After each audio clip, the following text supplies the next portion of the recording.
Hola, ¿cómo están? ¿Cómo han estado? Espero que estén todos bien. Bienvenidos otra vez a nuestro estudio de la palabra de Dios, como cada 8 días.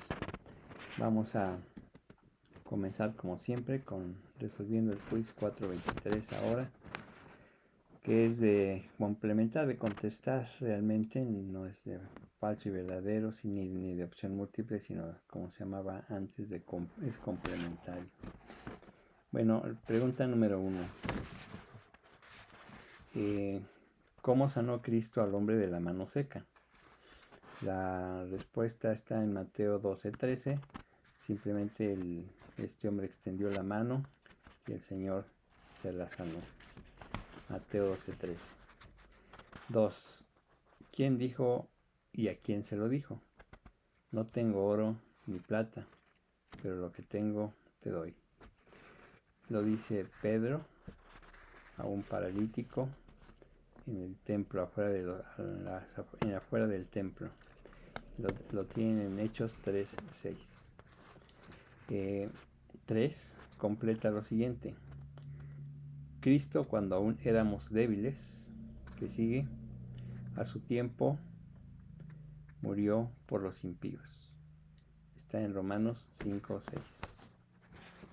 4. ¿Por qué razón Dios hizo el arco iris como recuerdo? En Génesis 9:13 se nos dice que el Señor lo hizo para recordarnos que nunca más iba a destruir la tierra por medio del agua. Génesis 9:13, el arco iris. 5. ¿Qué significa el nombre de Jehová? O Yahvé, en algunas otras formas de decirlo. Esto lo vemos en Éxodo 3:14, donde Moisés le pregunta su nombre a Dios, y Dios le dice: yo soy el que soy. La palabra hebrea son 4 letras que no tienen vocales, por eso no se sabe cómo se pronuncian. Puede pronunciarse Yahvé o puede pronunciarse Jehová. Pero eso es lo que significa: yo soy el que soy. Génesis 3:14.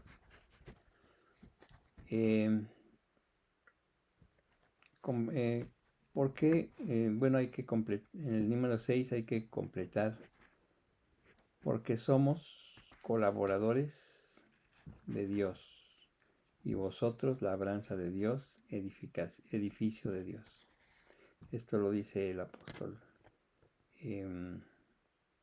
Pablo en 1 de Crónicas 3:9. Porque somos colaboradores de Dios, y vosotros labranza de Dios, edificio de Dios. ¿De quién se dijo? Este fue vigoroso cazador. Número 7.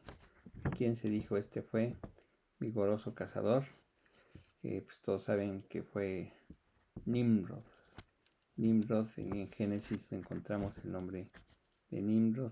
Fue un vigoroso cazador en aquella época. 8. ¿A qué iglesia de Asia Menor se le dijo? Yo conozco tus obras y tu tribulación. ¿A qué iglesia de Asia Menor se le dijo? Yo conozco tus obras y tu tribulación. A la iglesia de Esmirna, en Apocalipsis 2:9. Apocalipsis 2:9. 9. ¿Quién eran los habitantes de la tierra donde fluía leche y miel?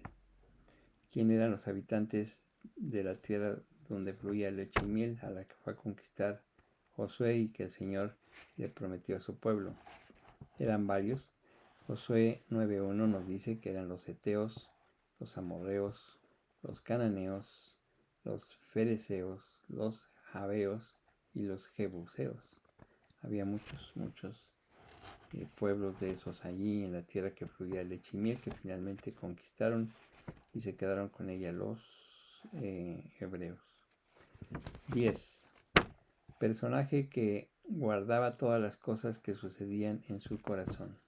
¿Qué personaje bíblico guardaba todas las cosas que sucedían en su corazón? La respuesta es María. Lo vemos en Lucas 2:19 y 51. Lucas 2:19 y 51, María. Bueno, este es el quiz, está interesante y bonito, porque había que buscar por todos lados qué dice la escritura respecto a este tipo de preguntas, y pues nos ayuda a conocer más, tener un acervo mayor del conocimiento de la Biblia, y lo podemos empezar a saber manejar mejor. Coges tu Biblia y ya sabes dónde está uno u otro libro, algún pasaje, el que subrayaste. Es importante saberla manejar, porque es una riqueza extraordinaria, y que sería una lástima pasar por alto tanto conocimiento. Bueno, vamos a comenzar, más bien vamos a seguir con nuestro estudio de Juan 18, pero antes vamos a orar. Padre, muchas gracias por este día, por esta oportunidad que nos das para meditar en tu palabra. Danos sabiduría, danos entendimiento, una mente clara, una mente atenta, para poder no solamente aprender, tener el conocimiento, sino saberlo aplicar a nuestras vidas. Tu palabra discierne, penetra nuestra alma, nuestra mente, y nos ayuda a ubicarnos en nuestra vida diaria. Nos da paz, nos da tranquilidad y nos alienta. Te pedimos esto en el nombre de Jesús. Amén. Bueno, vamos a continuar. Estamos en Juan 18. Terminamos hasta el versículo 11, donde se llevan al Señor preso. Ya lo tomaron los judíos, los alguaciles y la compañía de soldados romanos allí en el Getsemaní. Ya vimos los detalles de que esto sucedió y cómo el Señor pues controló toda la situación y la sigue controlando durante todo este relato. El capítulo 18 de Juan es una evidencia de cómo Jesús controló en aquella época todos los detalles que sucedían.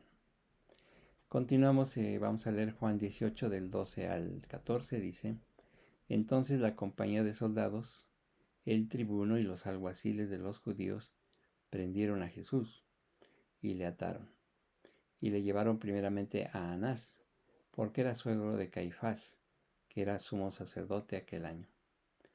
Era Caifás el que había dado el consejo a los judíos de que convenía que un solo hombre muriese por el pueblo. Bueno, los discípulos de Jesús finalmente huyeron ahí en el Getsemaní en la noche, dejándolo solo. Así que una vez que los que buscaban a Jesús y ya lo habían encontrado, pues entonces decidieron amarrarlo y se lo llevaron. Aquí se nos menciona al tribuno, dice el pasaje: entonces la compañía de soldados, el tribuno y los alguaciles de los judíos. Este tribuno era el encargado de la compañía de soldados romanos. Eso es lo que nos confirma que había romanos ahí también. Una compañía probablemente pequeña como apoyo para los alguaciles del templo. Estos judíos que se refieren aquí pertenecían al Sanedrín. El Sanedrín, como ustedes saben, era el concilio supremo de los judíos, que estaba constituido por 71 ancianos o 71 miembros que presidía el sumo sacerdote. Llevaron primeramente a Jesús ante Anás. Uno podría decir, ¿por qué Anás? El sumo sacerdote era Caifás. Caifás era el suegro de Anás, y Anás había sido sumo sacerdote en el año del año 6 al año 15 después de Cristo. Era un puesto que en aquella época no elegían los judíos mismos, era un puesto que daban los romanos. Cuando ya estaba ocupada Judea por ellos se dieron esa prerrogativa de colocar al sumo sacerdote. En este caso, Anás fue colocado por Quirinio, que era el gobernador de Siria. Él lo colocó ahí. 9 años después, Anás fue destituido por Valerio Grato, que fue el prefecto o el gobernador de Judea. Lo quitó, pero aunque ya había sido destituido, Anás todavía conservó poder, prestigio e influencia como ex sumo sacerdote. Y por eso los judíos le daban lugar, le daban pues, un cierto lugar para, como que lo tenían como autoridad aún sobre Caifás. Le daban mucha importancia. Pues, por eso quisieron que primero él, que Anás juzgara o escuchara a Jesús. Algunos miembros de la familia de Anás por medio siglo fueron sumos sacerdotes. Tuvo 5 hijos sumos sacerdotes y además también un nieto y el yerno que ahora era Caifás. Todo en familia en aquellas épocas. Caifás, cuyo verdadero nombre nos dice el historiador Josefo, era José, fue sumo sacerdote desde el año 18 después de Cristo y fue designado por Valerio Grato, que era el gobernador o prefecto de Judea. Estuvo en el puesto de sumo sacerdote por 18 años, que para un sumo sacerdote en realidad era un periodo largo de estancia allí. Cuando Valerio Grato fue destituido, el que quedó en su lugar fue Pilato. Poncio Pilato sustituyó a Valerio Grato y no destituyó Pilato a Caifás, sino que lo dejó, probablemente por conveniencia o porque los dos se llevaban bien, o casi siempre por conveniencia de uno y la otra parte. Los dos, tanto Pilato como Caifás, fueron después destituidos en el año 36 después de Cristo por Lucio Vitelio, que llegó a ser el gobernador de Siria. Esto todo es historia, todo esto es datos históricos, pero que confirman cada vez más la confiabilidad de las escrituras. El Nuevo Testamento lo tenemos atestiguado por muchos escritos históricos y no históricos, religiosos, de todos lados vemos que se confirma que lo que tenemos en las manos del Nuevo Testamento es verdad. Todo esto lo podemos ir viendo y confirmando cada vez más la confiabilidad de lo que tenemos de las Sagradas Escrituras. El consejo de Caifás de que un hombre muriera por el pueblo lo había dicho antes en Juan 11, 49 al 50, dice: Entonces Caifás, uno de ellos, sumo sacerdote aquel año, les dijo: Vosotros no sabéis nada, ni pensáis que nos conviene que un hombre muera por el pueblo, y no que toda la nación perezca. Se considera como una profecía, ya que era el sumo sacerdote en aquella época y podía hablar así en aquellas ocasiones, pero probablemente fue también dicho porque lo pensó así. Realmente lo pudo haber meditado y decir que esto era de esa manera, que convenía que un hombre muriera y no todo el pueblo, porque pensaban que si los romanos veían que había una insurrección en con los judíos, los podían aplastar. Bueno, de hecho, él fue llevado primero entonces a Anás. No nos dicen nada los otros evangelios de eso, solamente el evangelio de Juan. Se concentran los otros evangelios, muchos si ustedes lo leen, en el juicio que le llevaron a cabo a Jesús en el Sanedrín. Y aquí en realidad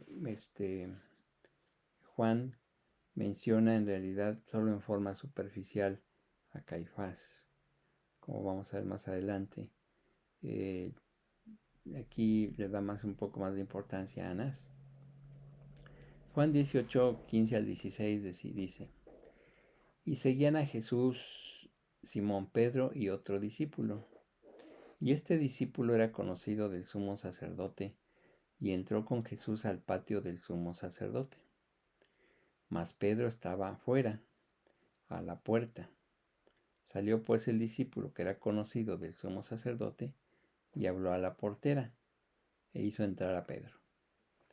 Es muy interesante este pasaje, si ustedes lo leen con cuidado, porque aquí enfrentamos dos problemas que nosotros a veces nos vienen a la mente, pero no investigamos y lo dejamos pasar. Dos problemas de identificación. ¿Quién era ese sumo sacerdote? ¿Hacia dónde decimos que era que el sumo sacerdote era Caifás? Porque en realidad se supone que lo llevaron ante el sumo sacerdote, que era Caifás en realidad. Pero pues no, como vamos a ver, no era Caifás, porque la narrativa nos dice que era Anás, no Caifás, porque Anás seguía conservando su influencia y prestigio. Aquí se narra como sumo sacerdote, pero en realidad era Anás y no Caifás al que se lo llevaron al palacio, o al palacio de Anás, ahí lo llevaron. Realmente así se le llamaba a ellos, a Anás se le llamaba sumo sacerdote, no el ex sumo sacerdote. Lucas 3:2 dice, y siendo sumos sacerdotes, Anás y Caifás, vino palabra de Dios a Juan, hijo de Zacarías, en el desierto. No había dos sumos sacerdotes, pero aquí decía que los dos porque se consideraba todavía Anás con mucha influencia. Hechos 4:6 dice, y el sumo sacerdote Anás y Caifás y Juan y Alejandro y todos los que eran de la familia de los sumos sacerdotes. Habían sido muchos, había habido muchos sumos sacerdotes, pero solo había uno en un momento dado. Y aquí se le llama también Anás sumo sacerdote. Lo más interesante aquí entonces no es tanto, bueno, sí es la identificación de Anás. Sabemos que el sumo sacerdote era Anás, no Caifás. Pero el otro discípulo, porque en el versículo dice aquí, seguían a Jesús, Simón, Pedro y otro discípulo. ¿Quién era ese otro discípulo? Generalmente se piensa, y tal vez ustedes, algunos que se han puesto a meditar quién era, piensan y se ha escrito que será Juan, el mismo Juan que escribe el Evangelio. Sin embargo, cuando Juan se refiere a sí mismo en el Evangelio, se refiere como el discípulo amado. Y aquí lo hubiera dicho otra vez. Siguen a Jesús, Simón, Pedro y el discípulo amado, pero no lo dijo así. Además dice otro discípulo. Y otro discípulo, con toda seguridad, no era Juan, sino era otro discípulo de Jesús que vivía en Jerusalén. No tenemos el nombre, pero que tenía entrada a la alta sociedad, a la sociedad encumbrada de Jerusalén. Dice que era conocido del sumo sacerdote, que ya sabemos que ahí se refiere a Anás. La palabra aquí conocido, que es nostos en griego, significa no nada más conocido superficialmente, sino de conocido muy cercanamente. Un conocimiento muy cercano que tendría del sumo sacerdote este discípulo, y que lo conocería el sumo sacerdote a él y no a un pescador como a Pablo o como a Pedro. Entonces realmente era una persona, ese discípulo, cercana a Anás. Realmente era alguien que conocía bien a Anás y se movía muy bien en esos ambientes. Quien quiera que haya sido, fue capaz de entrar al lugar de residencia de Anás sin ningún problema. Y cuando se da cuenta de que Pedro se quedó afuera, pues seguramente no lo dejaron entrar, se quedó en la puerta, pues entonces fue a hablar con la portera y fue suficiente para dejarlo pasar. O sea, realmente era conocido, muy conocido ahí en donde vivía Anás. Juan 18, 17 y 18 dice, entonces la criada portera dijo a Pedro, ¿no eres tú también de los discípulos de este hombre? Dijo él, no lo soy. Y estaban en pie los siervos y los alguaciles que habían encendido un fuego, porque hacía frío y se calentaban, y también con ellos estaba Pedro en pie calentándose.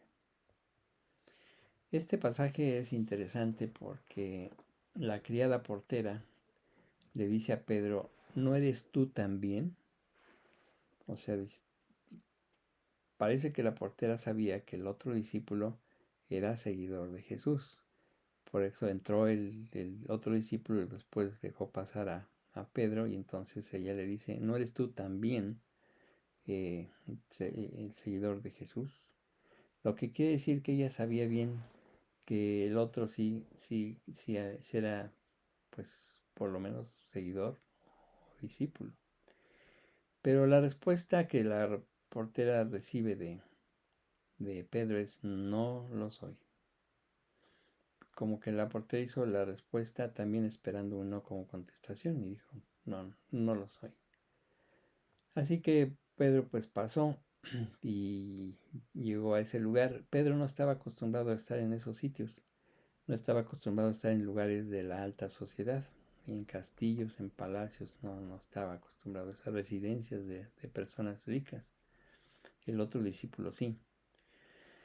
Y además la poca familiaridad que tenía de Pedro en estos ambientes comenzó a llenarlo de nerviosismo, de inquietud, porque el ambiente le era adverso y ya la portera lo había reconocido como que había estado con Jesús, o eres tú también un seguidor.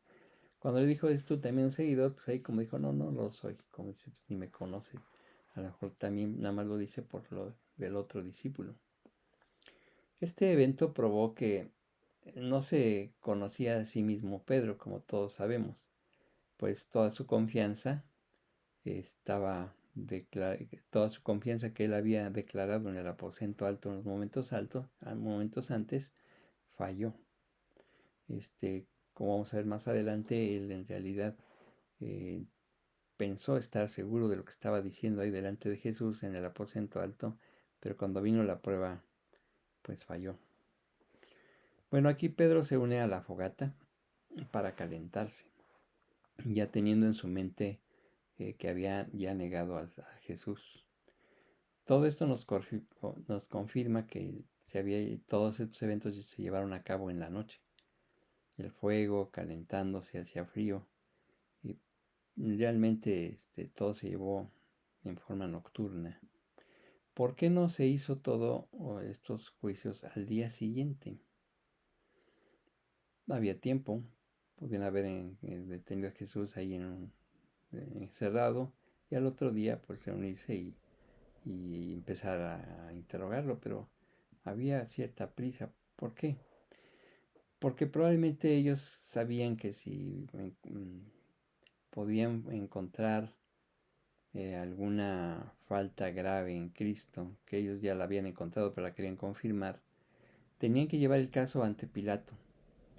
Y las actividades públicas del procurador en esa época eran muy temprano en la mañana, y finalmente terminaban como a las 10, 11 de la mañana. Entonces ellos tenían que estar ahí en las primeras horas de la mañana con Jesús, pero tenían que hacer todavía todas estas cosas. Juan 18, 19 al 21. Y el sumo sacerdote preguntó a Jesús acerca de sus discípulos y de su doctrina. Jesús le respondió, yo públicamente he hablado al mundo, siempre he enseñado en la sinagoga y en el templo, donde se reúnen todos los judíos, y nada he hablado en oculto. ¿Por qué me preguntas a mí? Pregunta a los que han oído, pregunta a los que han oído qué les haya yo hablado. He aquí ellos saben lo que yo he dicho. Aquí, si Anás sospechaba o ya le habían dicho que Jesucristo era un incitador, quería saberlo de propia mano. Ahí lo tenía enfrente, lo interroga y comienza. Él también era muy astuto, quería saber qué más personas estaban implicadas. Por eso le empezó a preguntar acerca de los discípulos y acerca del centro de su enseñanza, qué enseñaba, por qué era tan atacado, ¿no? Jesús no habló nada de los discípulos, o sea, no se refirió a ellos, pero si lo hubiera dicho, pues en realidad no le hubiera podido decir mucho a Anás acerca de los pescadores y de los que le seguían. Y de hecho las autoridades no hubieran considerado a estos pescadores como una amenaza. Jesús no menciona a los discípulos. Jesús tampoco tenía ninguna razón para esconder su enseñanza, no había razón para ocultarla. No tenía necesidad tampoco de repetirla. ¿Por qué? Porque él había estado enseñando siempre, públicamente. Esa semana final, estuvo enseñando prácticamente todo el tiempo en el templo. Mucha gente que estaba atiborrado de gente en ese momento lo escuchaba. Años antes y en otros lugares él predicó como en Capernaum y siempre hubo una gran audiencia que lo escuchaba. O sea, realmente su doctrina y lo que predicaba lo sabía bastante gente.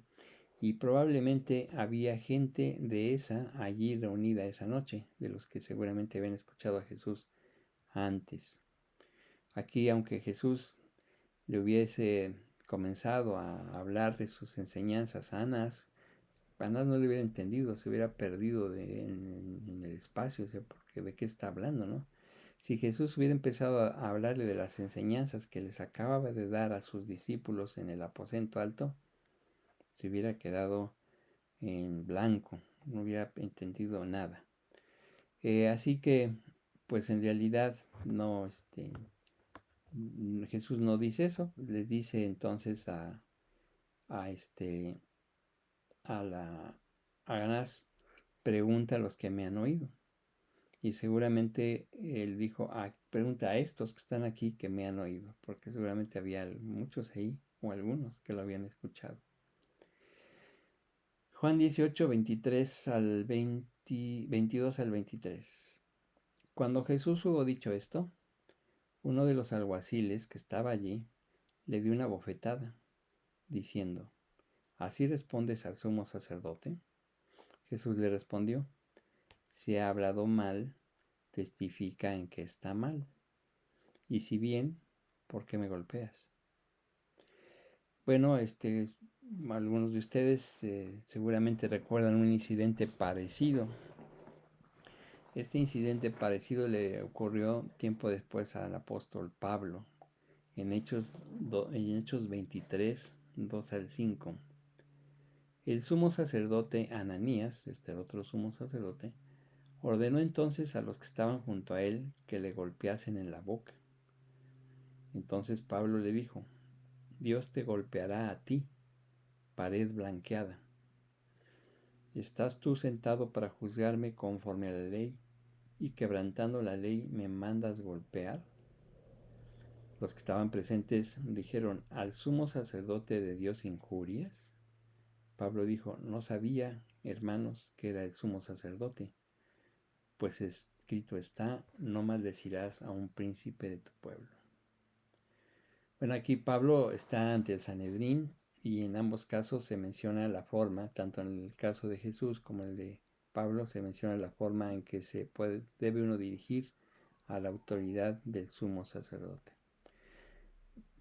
Pablo se disculpa ante Ananías por decirle pared blanqueada, porque sí admite que su lenguaje aquí no fue correcto y iba contra lo que la ley dice. En Éxodo 22, 28 dice, no injuriarás a los jueces, ni maldecirás al príncipe de tu pueblo. Pablo sabía bien todo esto. Pero en el caso de Jesús, Jesús no utilizó un lenguaje que insultara al sumo sacerdote, sino que dijo lo correcto. Es por eso por lo que él no se disculpó. Realmente protesta contra la ruda actuación del guardia que estaba ahí junto a él. Si Jesús hubiera hablado en forma inapropiada hacia el sumo sacerdote, en ese momento se le hubiera levantado un cargo por hacerlo. Y pues ya andaban buscando mucho tras Jesús, ahí con gusto hubieran hecho eso.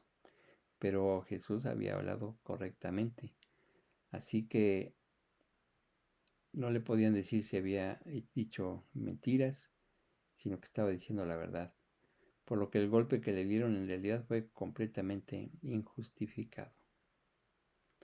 Juan 18:24 dice, Anás entonces le envió atado a Caifás, el sumo sacerdote.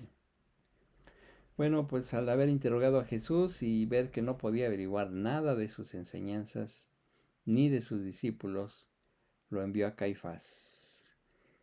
Porque Caifás era el que tenía el puesto eh, genuino. Aunque se consideraba Anás también sumo sacerdote, Caifás era el que tenía el cargo oficial. Entonces él era el único que podía hacer un cargo ante los romanos con autoridad. Entonces lo envía atado todavía ahí a Caifás. Juan 18, 25 al 27 dice: Estaba pues Pedro en pie, calentándose, y le dijeron: ¿No eres tú de sus discípulos? Él negó y dijo: No lo soy. Uno de los siervos del sumo sacerdote, pariente de aquel a quien Pedro había cortado la oreja, le dijo: ¿No te vi yo en el huerto con él?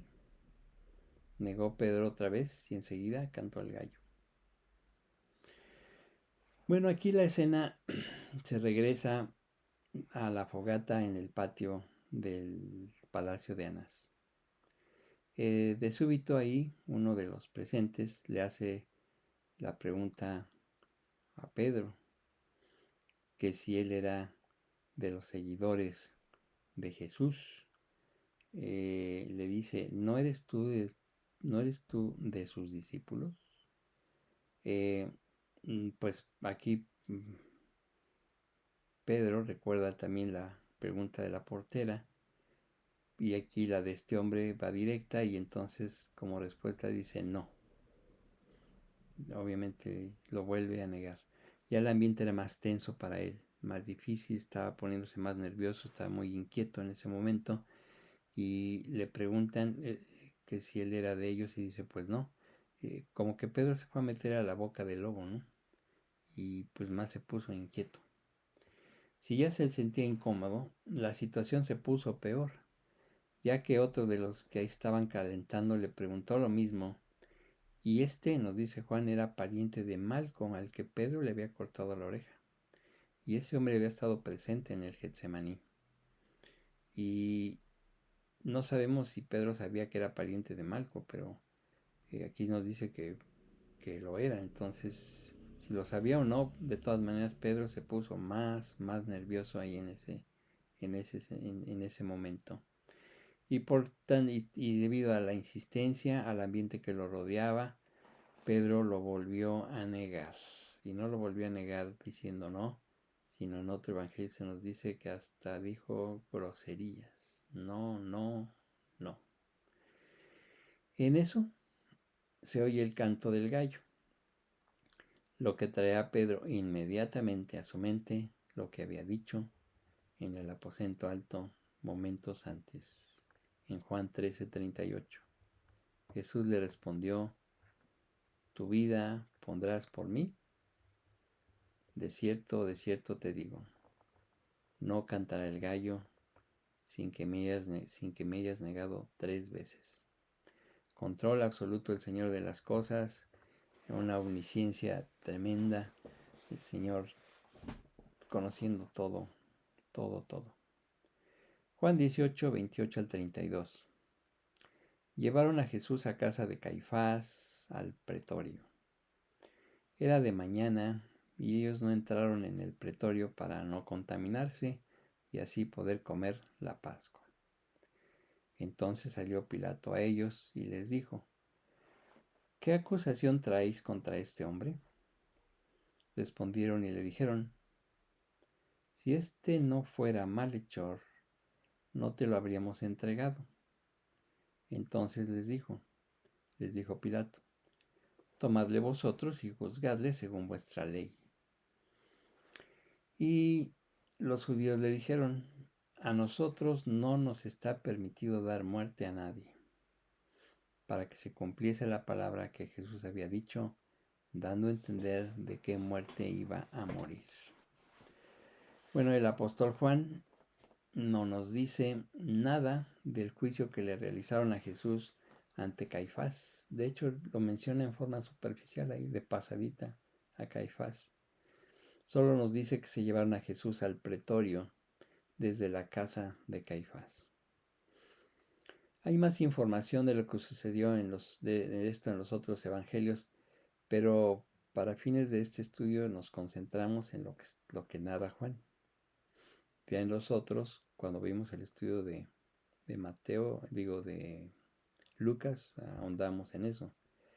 Y quieren estudiar ustedes más acerca de la escena completa, pues pueden estudiar en los evangelios armonizándolos para que vean realmente todos los detalles. Aquí Juan nada más dice, se lo llevaron a Caifás y de Caifás se lo llevaron al pretorio. Pretorio, ¿qué es eso de pretorio? Pretorio se refiere al cuartel general del gobernador romano, así se le llamaba.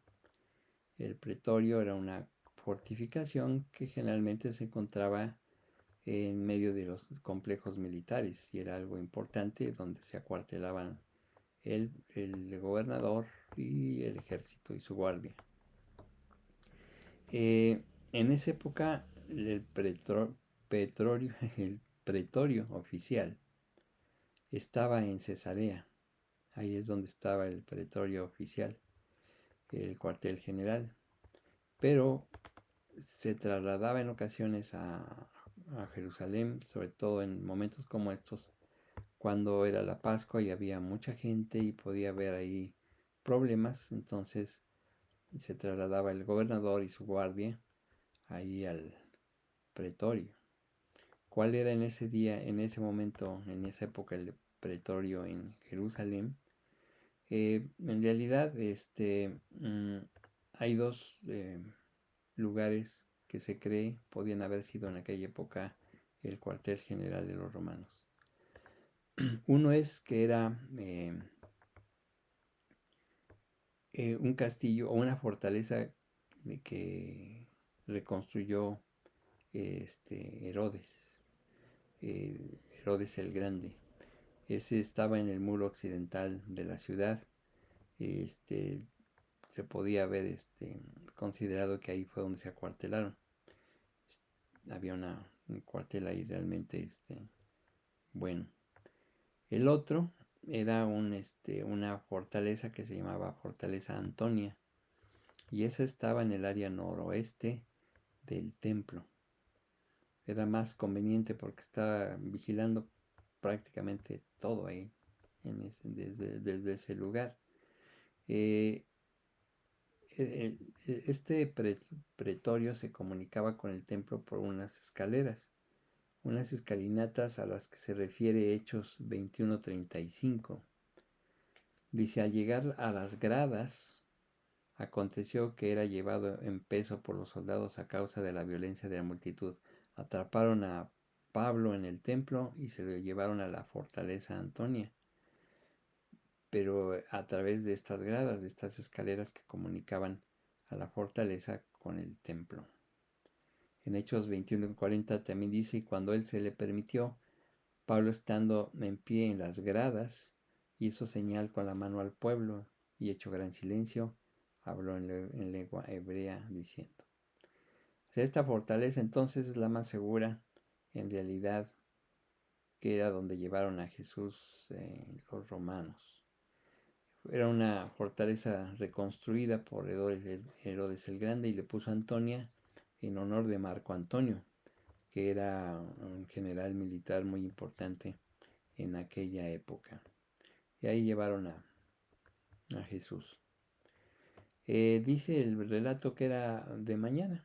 La palabra griega quiere decir muy de mañana. O sea, realmente era muy, muy temprano. Yo creo que todavía medio oscuro. Y los oficiales romanos, como habíamos dicho, atendían muy temprano. O sea, lo hacían temprano para acabar también temprano, lo más rápido posible.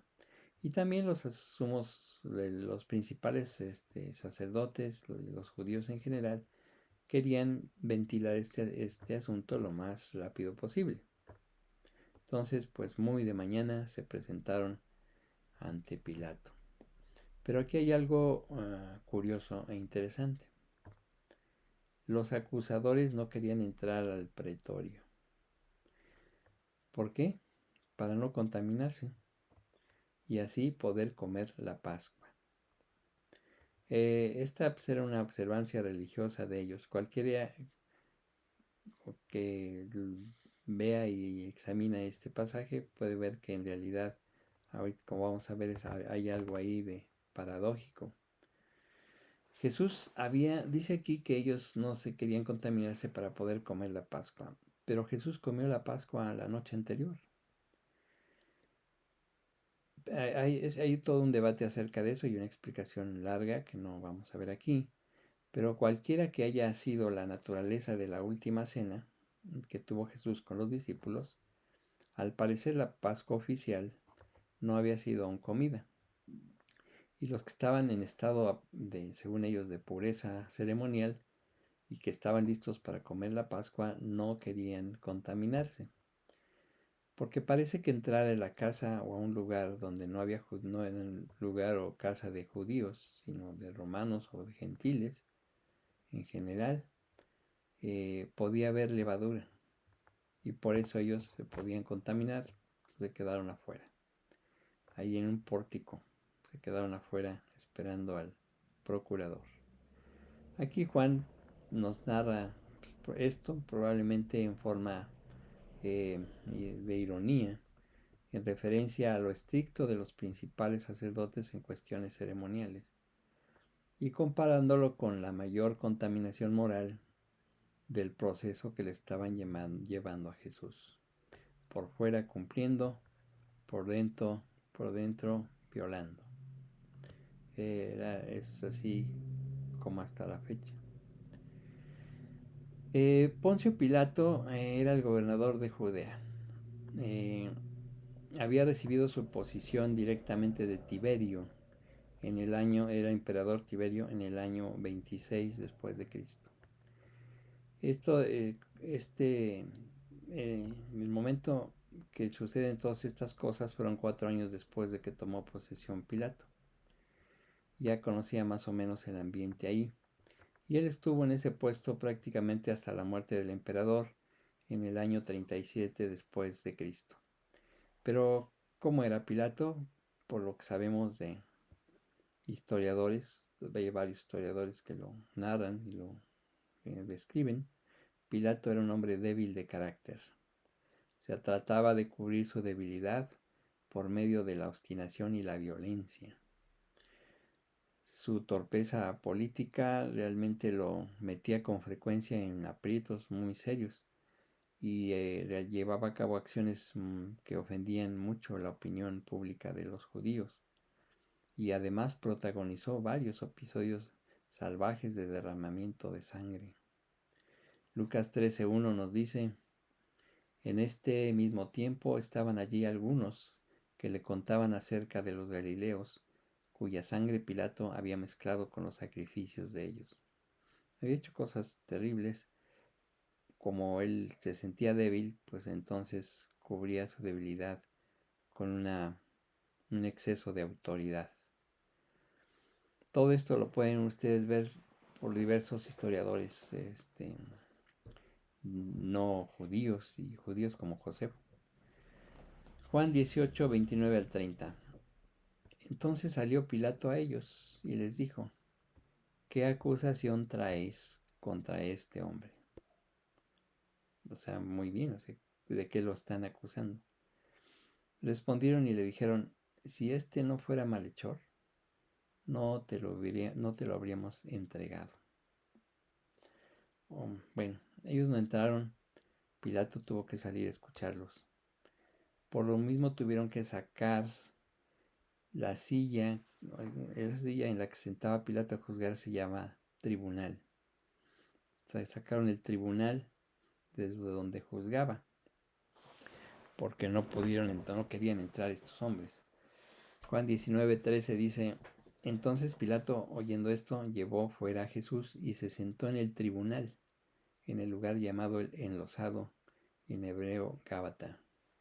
Entonces sacan la silla o el tribunal, ahí se sienta Pilato y comienza a iniciar el juicio.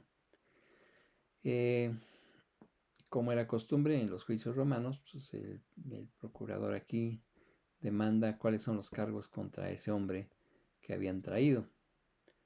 Pero ellos, en lugar de responder lo que les pedía Pilato, objetaron las palabras de Pilato, lo cual no era muy común. En lugar de ir directamente a la acusación, le dicen, pues, si no fuera un malhechor no te lo traeremos, o sea, estamos ya trayéndote a un delincuente, ¿no? Probablemente o evidentemente Pilato estaba iniciando, de hecho, un juicio nuevo. No iba a salir y a confirmar una sentencia de muerte, que era lo que le pedían. Él inicia el juicio. Porque ellos demandaban una violación de la ley judía en realidad. Y probablemente Pilato ya sabía del problema. Seguramente se lo habían informado, que los judíos traían cierto problema ahí con una persona acerca de su ley, de sus leyes judías. Por eso entonces, pues el mismo Pilato les dice, bueno, pues entonces si es un asunto así, ustedes encárguense de eso, tienen que resolverlo según su ley. Si no, pues será necesario que presentaran delante de él cargos formales y claros. Juan 18, 31 y 32 dice, entonces les dijo Pilato, tomadle vosotros y juzgadle según vuestra ley. Y los judíos le dijeron, a nosotros no nos está permitido dar muerte a nadie, para que se cumpliese la palabra que Jesús había dicho, dando a entender de qué muerte iba a morir. Pilato sabía muy bien que traían a Jesús con un cargo de pena capital, o sea, pero no se lo dijeron directamente, y él en realidad pretendió no saberlo. Si lo habían encontrado culpable de ser criminal, transgresor, pues debería de ser juzgado por medio de la ley judía. Pero ellos inmediatamente protestaron y dijeron que no podían matar a nadie, o sea que no se les estaba permitido matar a nadie. De hecho, cuando hubo la ocupación romana en Judea en el año 6, después de Cristo, ellos en realidad se les quitó la prerrogativa de matar a alguien o de tener la prerrogativa de la pena capital. Se la quitaron los romanos y se la pasaron al prefecto o al gobernador romano. Él era el único que podía decir si se podía ejecutar a alguien, no las autoridades judías ni siquiera las religiosas menos. Pero sí había una excepción a esa regla, y esa excepción era que si se encontraba a alguien en forma flagrante,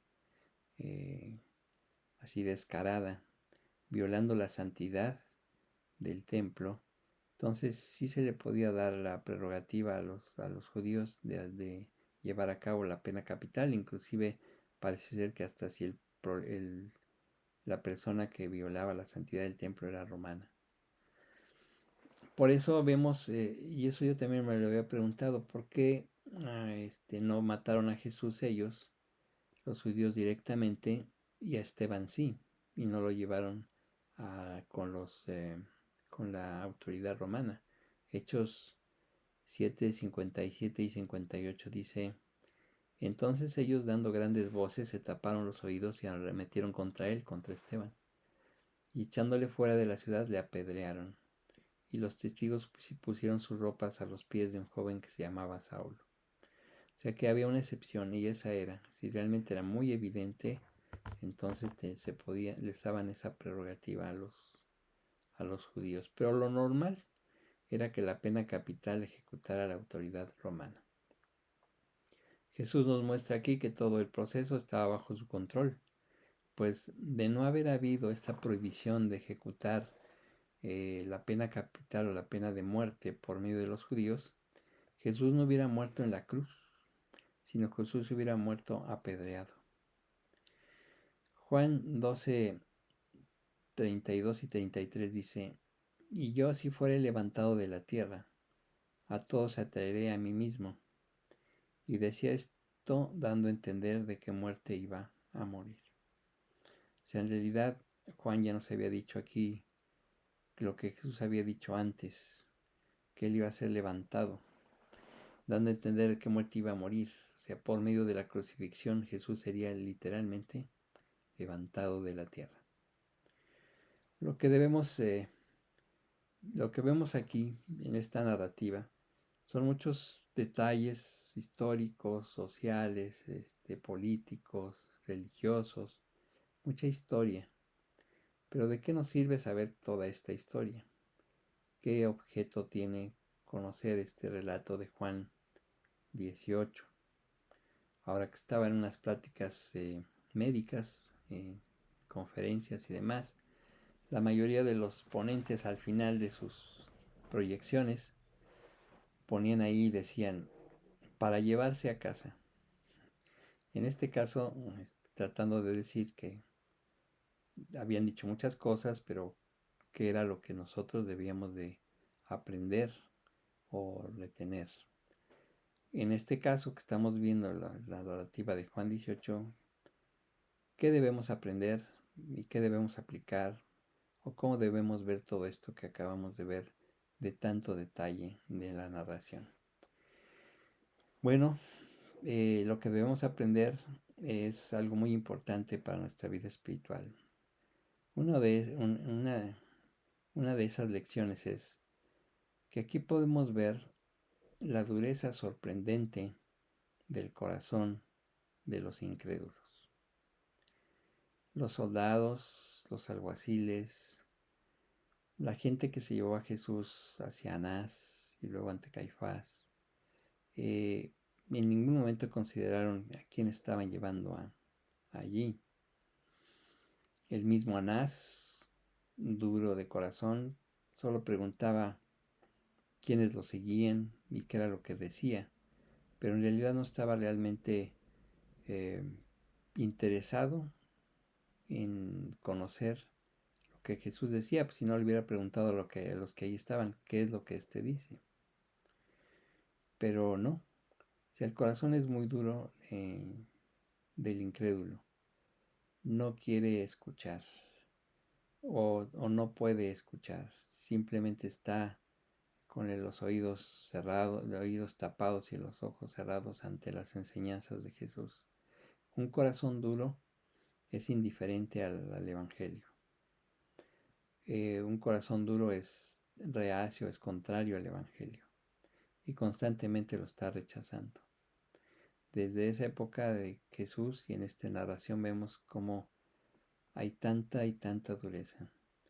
Tampoco los que estaban ahí con Pedro calentándose, en lugar de preguntar qué es lo que este hombre enseña, estaban buscando con quién andaba para poder también culpar.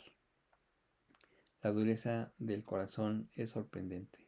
La dureza del corazón es terrible. Nosotros lo vemos con mucha gente a la que le hablamos de Cristo, familiares, amigos, compañeros de trabajo, muy duros, muy contrarios, muy burlones o muy indiferentes. Nos sorprende aquí también en todo lo que hemos visto cómo Jesús muestra una sumisión tremenda, una sumisión que en realidad sorprende porque él pudo haber fácilmente haber confundido a todos los que estaban ahí en el Getsemaní, que lo fueron a aprender, y pasar por ellos e irse, por el medio de ellos e irse, como pues, pasó cuando lo querían desbarrancar ahí en Nazaret y aventar ahí y matar. Confundió la mente de los que estaban ahí y pasó por el medio de ellos y se fue. Eso lo podía haber hecho aquí también, sencillamente, pero seguía la voluntad de su Padre. No mi voluntad, sino la tuya, dijo después el Señor Jesús. Había dicho el Señor Jesús antes. En realidad es una sumisión al mandato del Padre tremenda por amor a ti y por amor a mí. Porque lo que le iba a suceder no era nada grato y él en realidad seguía ese plan. Pero él podía fácilmente haberse salido de ahí sin ningún problema. Pero Jesús sometiéndose a la voluntad del Señor. Nosotros, cuando escuchamos la oración del Señor, decimos hágase tu voluntad, pues debemos de someternos a su voluntad. Hágase tu voluntad como en el cielo, así también en la tierra y en nosotros mismos. Nos sorprende también aquí, en esta narrativa, el grado tremendo de debilidad que hay en el carácter de un cristiano. El que esté firme, mire que no caiga. Uno de los cristianos muy firmes y entusiastas era Pedro. Muy entusiasta, muy seguro de estar al lado del Señor Jesús en todas. Y él, cuando pasó por el medio de la prueba, falló. Muchos de nosotros estamos muy confiados en que nuestra vida cristiana es firme, nuestra vida cristiana es ya bien fija y estamos convencidos de lo que creemos. Pero viene la prueba en que tenemos que manifestar que somos creyentes. Y a veces esa prueba es difícil, es dura. Porque aquí sentaditos y tranquilos podemos decir nunca vamos a negar a Cristo. Pero el Señor nos hace pasar por un ambiente por el que estuvo Pedro.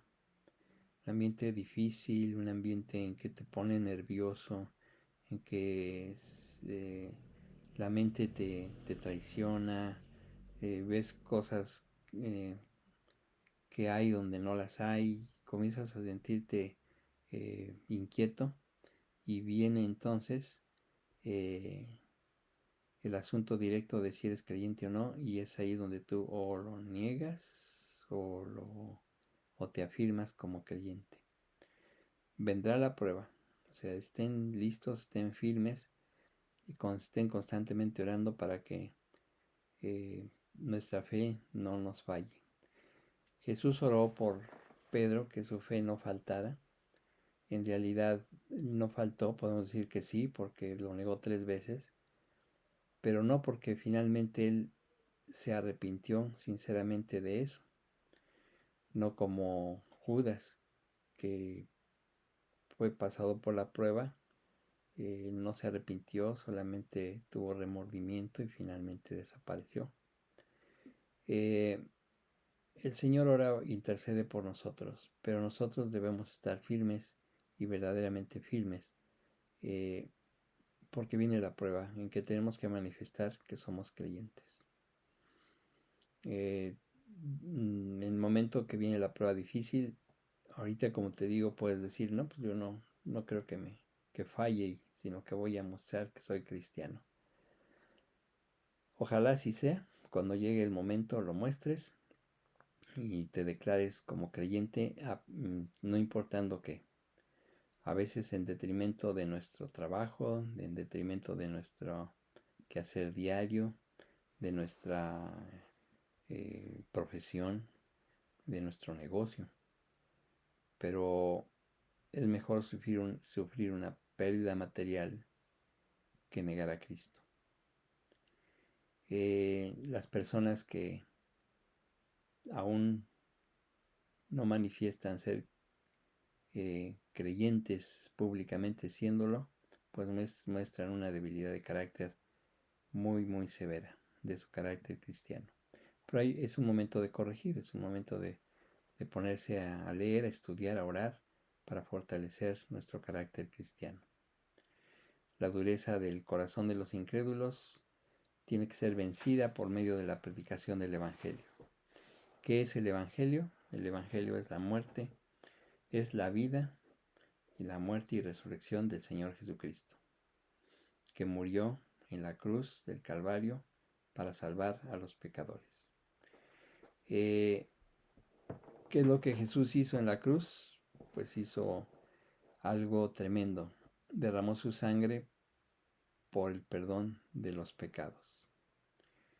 Si tú que estás escuchando esto entiendes que Jesucristo voluntariamente fue a la cruz por amor a ti y lo entiendes y deseas entregarle tu vida a Cristo, este es el momento de hacerlo.